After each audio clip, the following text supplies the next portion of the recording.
Hello, smart people. I know you are also confused, like I was, about the political situation in Rajasthan after watching the political drama between Sachin Pilot, Ashok Gehlot, Speaker of State Legislature, High Court, and finally the Supreme Court. Lot of parties are involved, and it's actual chaos. To understand this situation, we will begin from understanding the anti-defection law. Way back in 1774, Irish philosopher Edmund Burke said in his famous speech on representation, representative should think of what is good for the country and not just for his constituents. The recent political crisis in Rajasthan has again initiated the discussion on anti-defection law in India. There are many questions whose answers we should know to have a clear idea of political situation around us. In this video, we have tried to discuss about the background of anti-defection law in India and how it emerged. Further, what are the ground of disqualification and exceptions of the same. So, let's open the book. In Indian politics, Ayaram Gayaram phrase became popular after Haryana MLA Gayalal changed his party thrice within the same day in year 1967. This incident and some more similar incidents in that same period made this evident that defection is not good for Indian politics. The situation of defection brings massive instability in the political situation, and to curb the same, anti-defection law was passed in 1985. The anti-defection law is contained in 10th schedule of Indian Constitution, and it was enacted by Parliament through 52nd Constitution Amendment Act in the year 1985. It basically lays down the process by which legislator may be disqualified on the ground of defection by presiding officer of the legislature. Alright, so now let's talk about what are the grounds under the ambit of anti-defection law in India on which a legislator can be disqualified.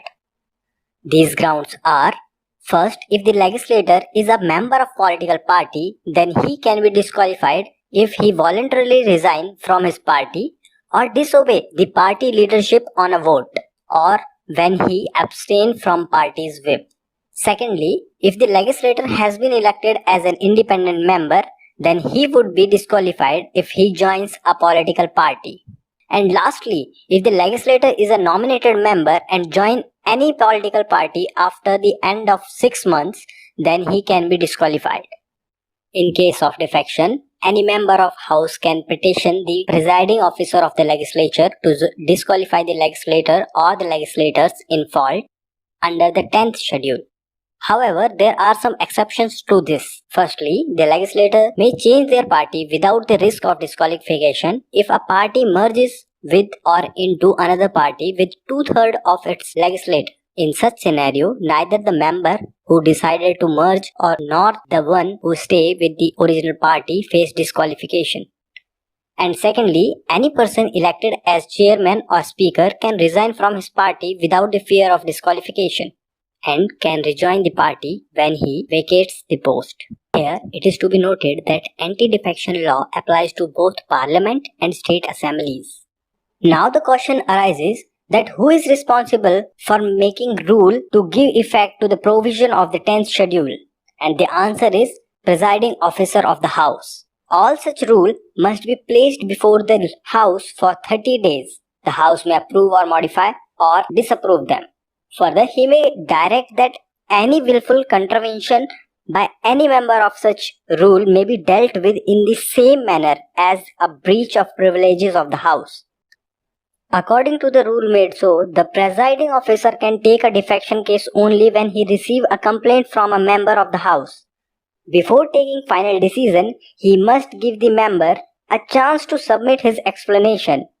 He may also refer the matter to Committee of Privileges for inquiry. Hence, defection has no immediate and automatic effect.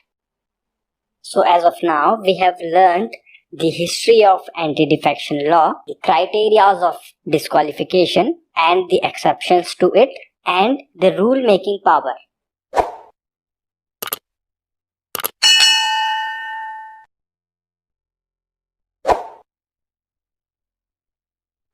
Now let's take a look at the evolution of anti-defection law.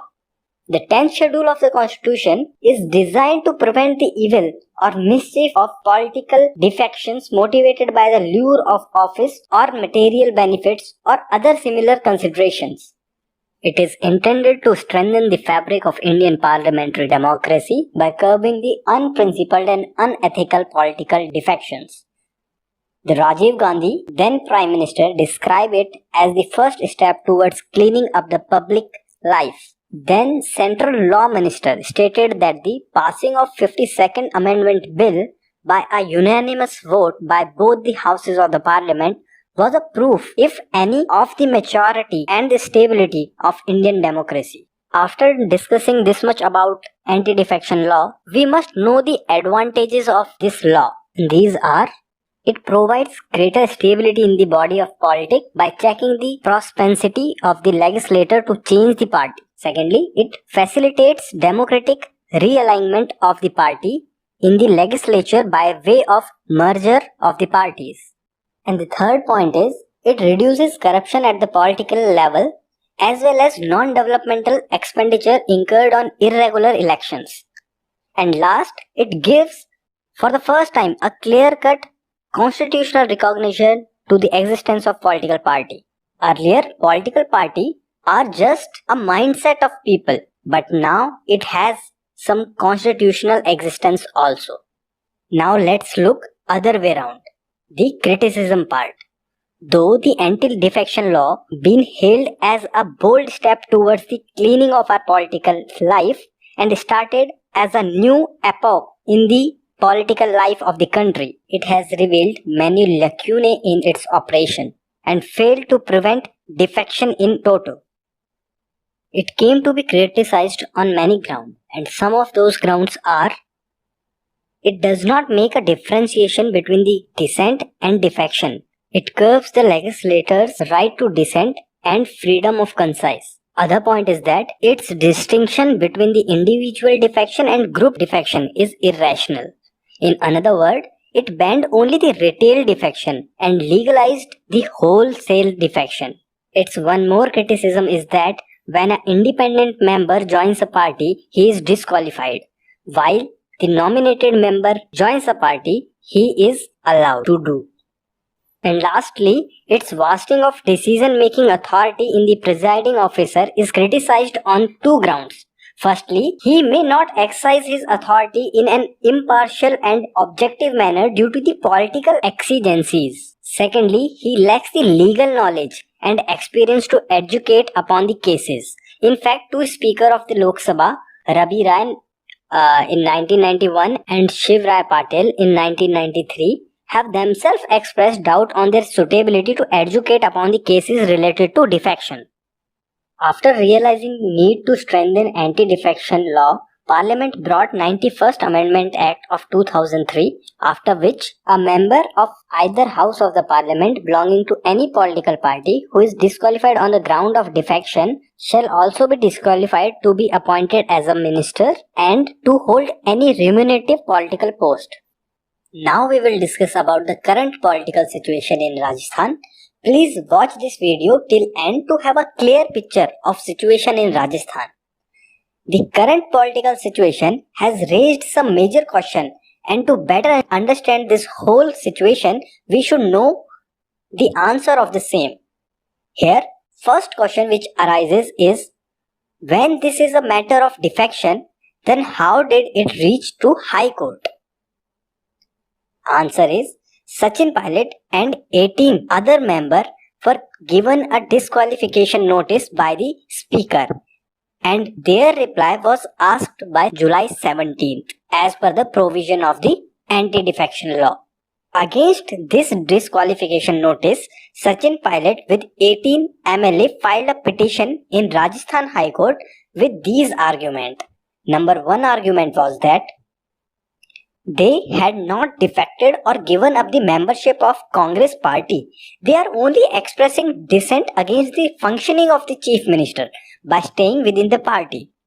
Further, they have argued that the intra-party dissent cannot be regarded as voluntarily giving up of party membership. Hence, Speaker had no jurisdiction to issue disqualification notice.